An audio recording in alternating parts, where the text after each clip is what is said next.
Supreme court में AMU के अल्पसंख्यक दर्जे मामले में बुधवार को केंद्र के उस रुख पर हैरानी जताई, जिसमें केंद्र की ओर से कहा गया था कि वो अलीगढ़ मुस्लिम यूनिवर्सिटी को अल्पसंख्यक दर्जा देने के लिए संसद की तरफ से किए गए 1981 के संशोधन को नहीं मानते। केंद्र की इस रुख पर सुनवाई के दौरान कोर्ट में जोरदार बहस देखने को मिला। दरअसल एएमयू के अल्पसंख्यक दर्जे को लेकर सर्वोच्च न्यायालय में सुनवाई जारी है। सीजेआई डीवाई चंद्रचूड़ के नेतृत्व वाली 7 जजों की संविधान पीठ जो एएमयू की अल्पसंख्यक स्थिति के संबंध पर दलीलें सुन रही है।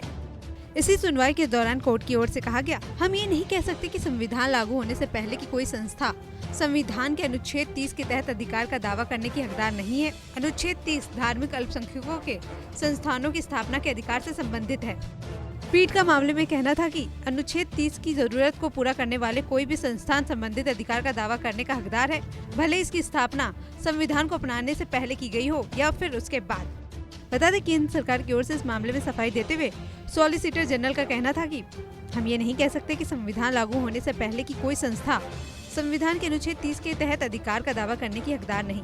जाहिर है ऐसे संस्थान तब तक हकदार हैं जब तक वो 2 मापदंडों पर खरा उतरे, पहला अल्पसंख्यक द्वारा स्थापित और दूसरा अल्पसंख्यक द्वारा चलाए जाने वाले। बता दें, मेहता ने संविधान पीठ से अनुरोध किया था कि एएमयू अधिनियम 1920 को संविधान के अनुच्छेद 30 के संदर्भ में न पढ़ा जाए। मेहता ने इस मामले में 5वें दिन की सुनवाई के दौरान कहा, कृपया 1920 के अधिनियम को अनुच्छेद 30 के संदर्भ में न पढ़े। ये इतिहास के उस समय की बात है जब अनुच्छेद 30 नहीं था, भारतीय संविधान वहाँ नहीं था, अल्पसंख्यक की कोई अवधारणा नहीं थी, मौलिक अधिकारों की कोई अवधारणा नहीं थी। क्या है पूरा मामला?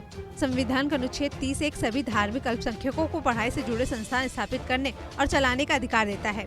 इस अनुच्छेद के तहत केंद्र सरकार को ये तकलीन की जाती है कि वो अल्पसंख्यक समुदाय के विकास को बढ़ावा देने की नजर में ऐसे संस्थानों को फंड उपलब्ध कराएगी और उसमें किसी तरह का भेदभाव नहीं करेगी। एएमयू की स्थापना 1875 में सर सैयद अहमद खान ने मुसलमानों को पिछड़ेपन को दूर करने के इरादे से किया था। इसे मोहम्मदन एंग्लो ओरिएंटल भी कहा गया। 1920 में संस्थान को यूनिवर्सिटी का दर्जा दिया गया और एएमयू कॉलेज की भी सभी संपत्तियां यहां ट्रांसफर कर दी गई। इसे एएमयू एक्ट 1920 कहा गया।